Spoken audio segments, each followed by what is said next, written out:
Welcome back to the channel, and today we are going to talk about the Luka Doncic trade to the Lakers for Anthony Davis. Before we get started, hit the like and subscribe. Hopefully we can give you some more content on this channel. We want your support. I welcome your support. My last video only did 16 views, so hopefully we can improve on that, because supposedly YouTube is giving small content creators a little bit of help and more views to grow their channel by especially putting it on easy mode, supposedly. So I'm trying to experiment to see if that's true. So far, it has not worked out, but that's another conversation for another day.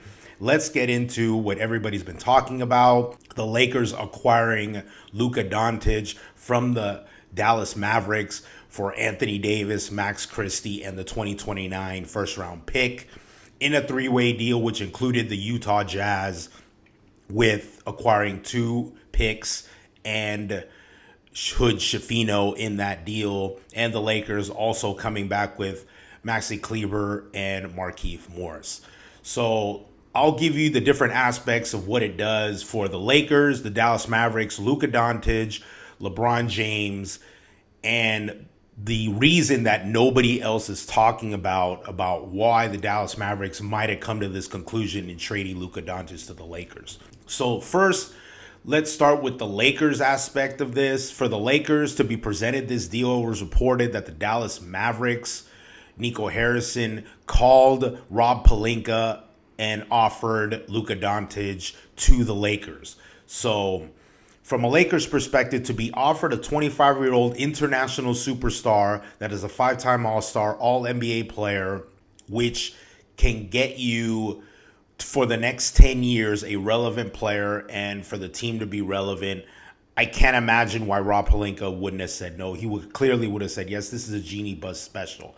For all you Laker fans who know your team, and I'm a Lakers fan as well, this is what the Lakers do. They always acquire the superstar on this team in order for the team to be relevant. They did it with Kareem Abdul-Jabbar. They did it with Shaquille O'Neal, Kobe Bryant, LeBron James, and it's no different right here. So I understand why Luka Doncic would, if offered, would say yes. I would have said yes as well. Now, also for the Lakers, this is moving forward. They can offer him the max of 229. So actually, this is going to be a transcending player that they could be paying a max deal for less than $300 million. And I think that also works for the Lakers moving forward. And to pair him with LeBron, and LeBron has mentioned that he has always wanted to play with Luka Doncic, this is going to be interesting. Offensively, they're going to be good. They're not going to be done, by the way. Obviously, Anthony Davis went out the door, so you don't have a rim protector, but they're not done. They got a few days until the trade deadline, and I believe that the Lakers are going to find a rim protector out there, whether it be Miles Turner, Valanciunas, Vucevic, Domantas Sabonis. I don't know. I'm just throwing some names out there, but they definitely need to find a big man that is a rim protector. Hopefully, probably not a clogger in the lane, but more athletic, that can also help with rim protection. So the Lakers are not done. So I believe that moving forward for the next decade, you got your superstar that you could build around. So that is, as far as the Lakers' perspective is concerned, this is a very good deal for the future moving forward after LeBron retires and AD eventually would be exiting his prime. For the Dallas Mavericks, this is a deal that, however they came to the conclusion of Luka Doncic, they can still win right now. And as currently constructed, they made the finals last year with Luka Doncic carrying them to the finals with suspect defense. Now adding AD, you got a guy that can play the 4, which he requested, while the 2 other centers that they have, Gafford and Lively, could play the 5. They add more defense. They have more rim protection. They add another athletic big that can also rim protect. And you got Kyrie Irving with what you already have, which made the finals. This team can make the finals this year, next year, and the following year. In my opinion, there's a 3-year window between now and then, with Anthony Davis playing at his peak, that they can get to the finals and win it. So I don't know what the betting odds are so far for the Dallas Mavericks to win the West. I heard that the odds had dropped from where they were and the Lakers had gone up. I disagree with that. If I were you, and I am going to do this, I'm going to put some money on the Dallas Mavericks to win the West. Maybe not win the title, but to win the West, because as currently constructed, they can get to the finals now. So I think for the Dallas Mavericks, this is going to work out in the immediate future. Between now and 3 years from now, I give them a 3-year window. I think this definitely works for the Dallas Mavericks. Now, in the reasoning and why they decided to trade, we will get into that. But let's get into the Luka perspective of this. If you're Luka Doncic, you feel betrayed. Luka Doncic took this Dallas team to the NBA Finals every big shot after every big shot. Obviously, the Dallas Mavericks were not a very good defensive team, and all of a sudden they woke up and got all the way to the NBA Finals on the back of Luka Doncic. And for him to be traded after that year is a slap in the face, number one. Number two is how they handled this via the press conference yesterday. And then the third thing is the most important to an NBA player, that he had a chance to sign for the Supermax of $450 million that he would have qualified in the summer, and that is now off the table. He basically lost $130 million based on this trade. He lost money. Literally, the Dallas Mavericks took money off the table from this guy by letting him go.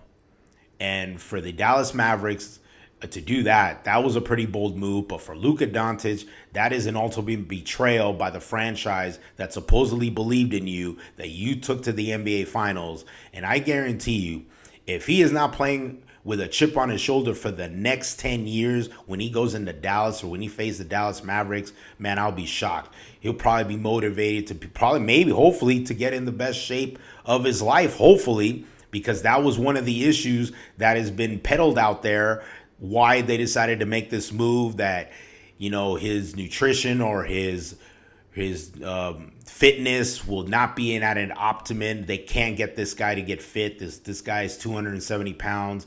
And if you give this guy all this money, he's only going to get more lazy or is injury prone.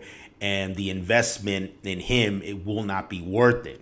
So that is what's being peddled out loud. But I will get to what I think there's another aspect on why they decided to make this trade.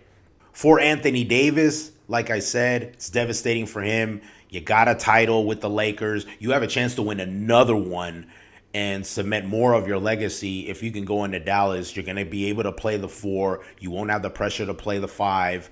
And you can carry this Dallas Mavericks team along with Kyrie Irving to the finals and possibly win it. So this is a unique opportunity for Anthony Davis. Yes, the Laker fans might be devastated about this, but for Anthony Davis himself, he has a chance to actually increase his legacy by taking this team to the final and possibly winning it. From LeBron's aspect, LeBron obviously, what is being reported that he had no knowledge about what went on, and I believe that. And I think that the Lakers did him a favor by not notifying him or making him aware about this trade, because it takes off the table the narrative or the noise that LeBron was the one that was okay with this and he had a part in moving Anthony Davis to the Dallas Mavericks. That doesn't happen. There's no way they can even talk about that because LeBron James was never privy to this information. It was reported that he was having dinner late in New York until he found out. So he was just as shocked as all of us. So, I mean, when I found out, for example, I was waiting to be sat at a Korean barbecue spot until I saw the news. I didn't even believe it.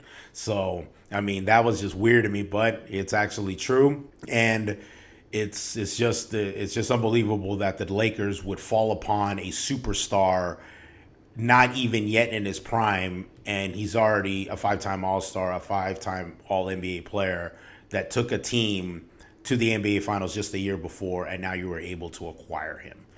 So, but let me also get to the reason that nobody is really talking about. Yes, the Dallas Mavericks probably financially wanted to save some money by not paying $450 million to a player that they had second guessed or questioning the fact that maybe he will not be in shape or he'll be injury prone because he can't get himself into optimum shape, or will he be maybe a bad teammate, which there have been whispers out there, but that none of that has been confirmed. And mainly what's being peddled out there is he probably won't get in shape, and to have him commit to a $500 million contract to where they're not going to get this guy, at his highest physical shape, why would they commit to this deal? But another thing, like I said, that is not being talked about is Miriam Adelson, who is the majority owner of the Dallas Mavericks. It's no longer Mark Cuban. That is number one. If Mark Cuban was the majority owner or the sole owner of the Dallas Mavericks, this doesn't even happen. Let's just be very clear there. He loves Luka.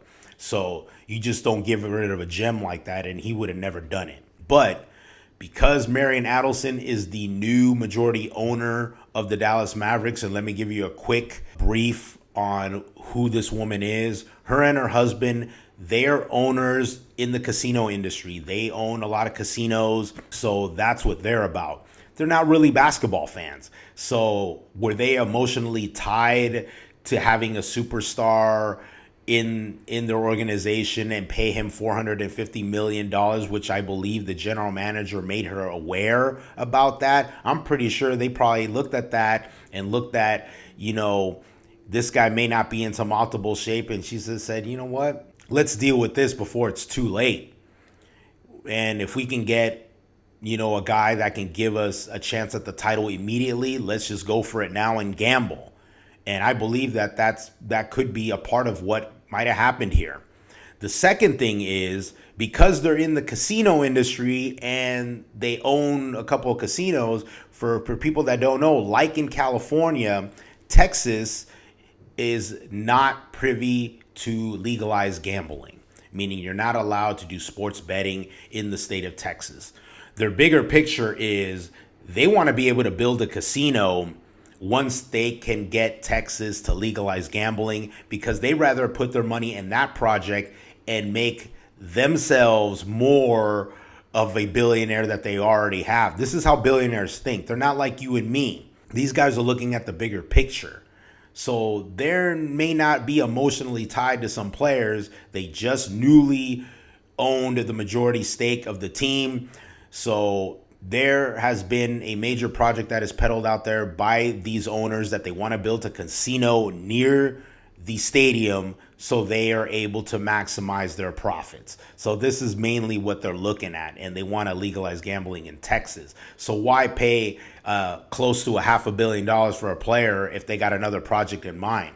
So that's where I think where the real reason lies. Yeah, they can say, he may not be in physical shape or maybe prone to injury, or who knows, because only the Dallas Mavericks know that we all don't know what really made this decision possible. But I am just speculating that it could be more about ownership as well as all these things that are being led out there in the public. So, but I mean, only the Dallas Mavericks truly know why they decided to trade Luka Doncic, and none of us who knows if we'll ever know, maybe months or years down the line, but they know something that we don't, and we'll find out if in the future this is all going to pan out. But I think for the Dallas Mavericks, immediately they are winners of the trade, but in the duration going forward, I think the Lakers are going to end up looking really, really good in this. Like I said, hit the like button. Subscribe to the channel. Hopefully we can get more than 16 views and see what happens. But till next time, I'll probably be commenting on some other stuff down the line. We'll see by the trade deadline. Also, take a chance and take a look at my Dodger video of, do you think that the Dodgers are rooting baseball? But till next time, late.